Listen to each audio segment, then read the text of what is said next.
Сәлем достар. Бүгін сіздерге әдеттегідей жаңа рецептпен бөлісетін болам. Өте жұмсақ әрі дәмді болып шығатын мақ қосылған кекстің рецептін бірге жасап көрейік. Алдымен 2 жұмыртқамызға қантымызды салып, жақсылап әппақ болғанша араластырып аламыз. Осындай әппақ болып шығу керек. Енді үстіне сұйық майымызды, сүтімізді және жылы суымызды құямыз. Барлығын жақсылап араластырамыз. Енді құрақ заттарымызды саламыз.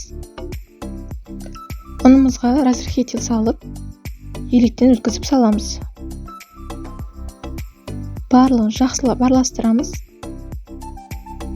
Енді үстіне 1,5-2 қасықтай мак саламыз. Тағы да жақсылап араластырамыз. Біздің массамыз дайын. Енді қалыптарымызға сала берсек болады. Қалыпты майлаудың қажеті жоқ. Алдын ала пешімізді қыздырып аламыз.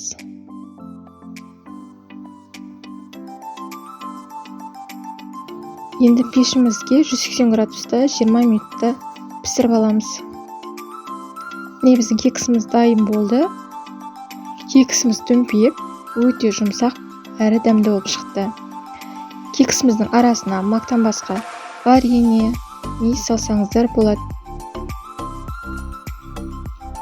Міне көріп тұрғандарыңыздай кекс өте жұмсақ, арасы осындай керемет біркелкі болып шығады.